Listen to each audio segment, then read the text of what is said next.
शिवसेनेच्या प्रवक्त्या आणि नवनिर्वाचित राज्यसभेच्या खासदार ज्योती वाघमारे यांनी सोलापूरमधील जगजीवनराम झोपडपट्टी परिसरातील आपल्या जुन्या निवासस्थानी भेट दिली. अनेक वर्षांनंतर आपल्या जुन्या घरात पाऊल टाकताना त्या भावूक झाल्या आणि त्यांच्या डोळ्यात अश्रूही दाटून आले. जुन्या घराला पोहोचताच कुटुंबीय आणि परिसरातील नागरिकांनी त्यांचे उत्स्फूर्त स्वागत केले. नागरिकांनी आनंद व्यक्त करत घरच्या मुलीचे खासदार म्हणून झालेले यश साजरे केले, ज्याने ज्योती वाघमारे या काही क्षण भावूक झाल्या. भेटीनंतर त्यांनी लहानपणापासूनच्या संघर्षमय प्रवासाच्या आठवणींना उजाळा दिला. झोपडपट्टीतून सुरू झालेला हा प्रवास आज राज्यसभेपर्यंत पोहोचल्याचे सांगताना त्यांनी नागरिकांचे आणि कार्यकर्त्यांचे आभार मानले. होत्या जिच्या वडिलांनी हॉटेलमध्ये वेटर म्हणून विटाच्या भट्टीवर काम केलं, जिच्या आईनी नाकातोंडात कापूस गेला तरी चादरीच्या कारखान्यात काम केलं, अशा एका सर्वसामान्य मुलीला त्यांनी खासदार बनवलं, राज्यसभेवरची संधी दिली. याबद्दल मला त्यांचे मनापासून आभार मानायचे आहेत. आणि तुम्ही बघितलंय की ही परिस्थिती, मला एवढंच वाटतं की माझी ही जी उमेदवारी आहे ती अशा मातीत मळलेल्या लोकांच्या जीवनामध्ये बदल आणण्यासाठी जर मी काही करू शकले तर मला वाटतं की ती मी उमेदवारी सार्थ ठरवू शकेन. खरं तर तुम्ही भावूक झालेले आहात, कारण एवढी मोठी संधी जी आहे पक्षाने दिलेली आहे, विशेषतः एकनाथ शिंदे साहेबांनी.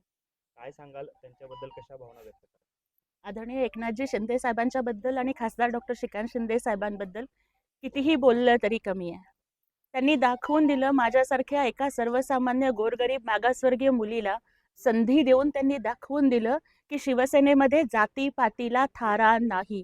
जसं हिंदुहृदय सम्राट बाळासाहेब ठाकरे महिला आघाडीला रणरागिणी म्हणायचे, हिंदुहृदय सम्राट बाळासाहेब ठाकरे जसं नेहमी म्हणायचे की शिवसैनिक हीच तुमची जात आणि शिवसैनिक हाच तुमचा धर्म, आज तोच विचारांचा वारसा एकनाथ शिंदे साहेबांनी पुढे चालवला. म्हणजे एकनाथ शिंदे साहेब जसं म्हणतात की मी कॉमन मॅन आहे आणि आत्ता DCM म्हणजे डेडिकेटेड टू कॉमन मॅन आहे. आज तुम्ही बघताय की आमच्यासारख्या एका गरीब मागासवर्गीय वस्तीत राहणाऱ्या मुलीला दिल्लीच्या दरबारापर्यंत, म्हणजे गल्लीच्या मुलीला दिल्लीपर्यंत पोहोचवणं हे धाडस महाराष्ट्रामध्ये फक्त आणि फक्त एकनाथ शिंदे साहेबच करू शकतात. म्हणजे काही नेते आपल्या कुटुंबालाच आपला पक्ष समजतात, पण एकनाथ शिंदे साहेबांच्या सारखे नेते आपल्या पक्षालाच आपलं कुटुंब समजतात, हे त्यांनी दाखवून दिलेलं आहे. आणि मी तर मागितलंही नव्हतं, न मागता इतकी मोठी संधी दिली.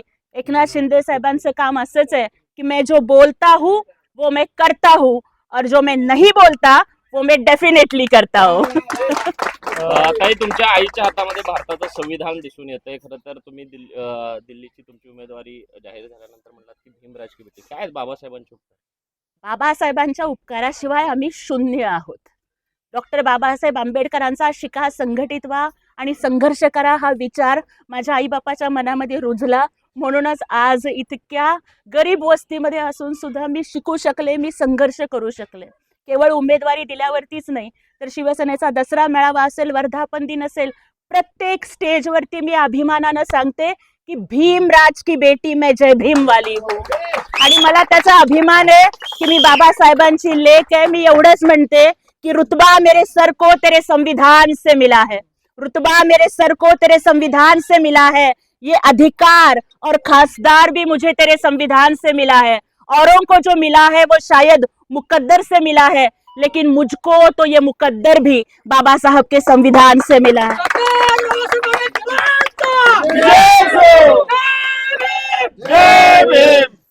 खरं तर सोलापूरचे अनेक प्रश्न जे आहेत ते प्रलंबित आहेत, कारण दोन विरोधी पक्षातले खासदार या ठिकाणी असल्यामुळे कशा पद्धतीने आता सोलापूरच्या विकासाकडे, खरं तर महाराष्ट्रासाठीच आपली निवड आहे, विशेषतः सोलापूरकडे कशा पद्धतीने लक्ष असणार आहे, काय विजन आहे? सोलापूर ही माझी मायभूमी आहे आणि म्हणूनच मी आधी सोलापूरच्या या मायभूमीला आणि ज्या मातीमधून मी घडले त्या भूमीला नतमस्तक होण्यासाठी मी इथे आले. सोलापूरचे माझ्यावरती अनंत उपकार आहेत, कारण एका तेलुगू बोलणाऱ्या मुलीला, एका मागासवर्गीय मुलीला सोलापूरकरांनी सूत्रसंचालिका असेल, वक्ता असेल, कार्यकर्ती असेल, एखाद्या पक्षाची शहर अध्यक्ष असेल, या प्रत्येक भूमिकेतून सोलापूरकरांनी स्वीकारलं आणि माझे सोलापूरकर बांधव हे माझ्या पाठीशी उभे राहिले. त्यामुळे दिल्लीमध्ये गेल्यानंतर सुद्धा गल्लीला सोलापूरला विसरणार नाही. सोलापूरच्या मातीचा स्वाभिमान दिल्लीच्या दरबारामध्ये सुद्धा घुमवत राहीन आणि सोलापूरला शोलापूर म्हणायचे ना, म्हणजे ब्रिटिशांना सुद्धा पळवून लावलं होतं 3 दिवस. असा माझा सोलापूर आहे आणि हा सोलापुरी बाणा, महाराष्ट्राच्या मातीचा कणा दिल्लीत गेल्यावर सुद्धा विसरणार नाही. माझ्या लाखो सोलापूरच्या बांधवांना अभिमान वाटेल अशा पद्धतीचं काम मी करेन. मी राजकन्या नाहीये, मी संघर्ष कन्या आहे. गरीब आई बापाची पोरगी आहे. माझा बाप मोठा नाही, माझी आई मोठी नाही, माझी लोक मोठे नाहीत, माझं घर मोठं नाहीये, मी बंगल्यात राहत नाहीये. त्याच्यामुळे सोलापूरचे जे बांधकाम कामगार आहेत, सोलापूरच्या ज्या विडी कामगार महिला आहेत, आज इथं तुम्ही जेवढ्या महिला इथं उभारलेल्या बघताय, त्यातली कुणीतरी धुणी भांडी करायला जाते, कुणीतरी हॉस्पिटलमध्ये काम करायला जाते, कुणीतरी हॉटेलमध्ये चपात्या लाटायला जाते. या सगळ्यांच्या कष्टाची मला जाणीव आहे.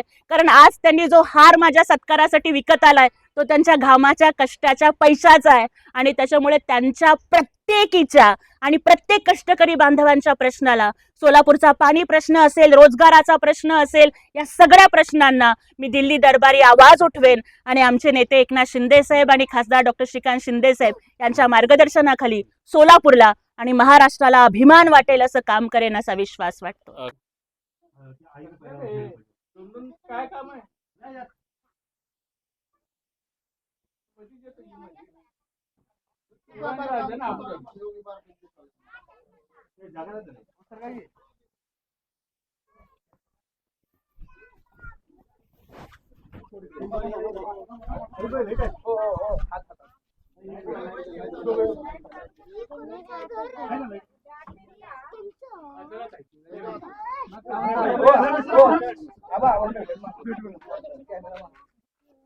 मोबाईल लाईट लावा की आतमध्ये येता नाही.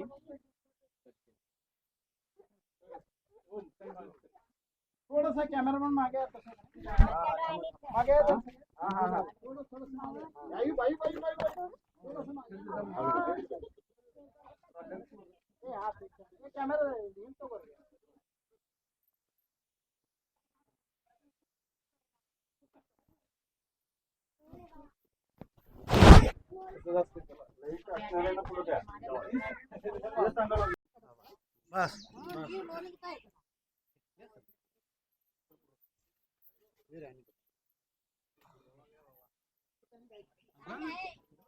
नाही थांबा चालू आहे, रेकॉर्डिंग चालू आहे, थांबा.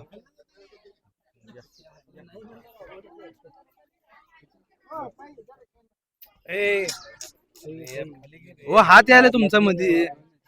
ओ माग घ्या ना मोबाईल. असं का सांगून पण तीच.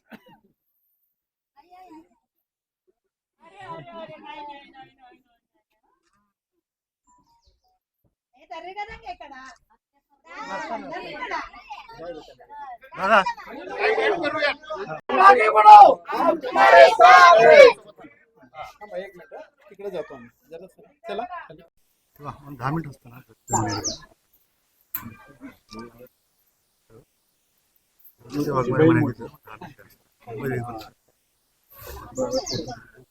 हा 10 मिनिट असतं.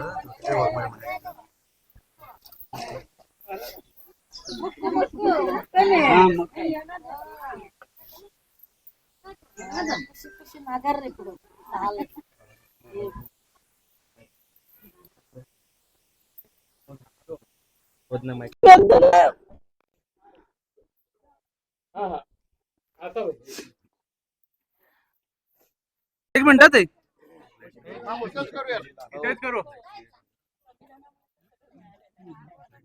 हो तुम्ही मागे या.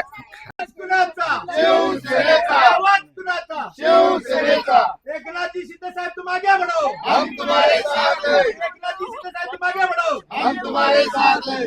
शिवसेना जिंदाबाद. शिवसेना जिंदाबाद. ताई हो चला मागे. नाही थोडं मागे आहे की. हा बाईट करू. खाली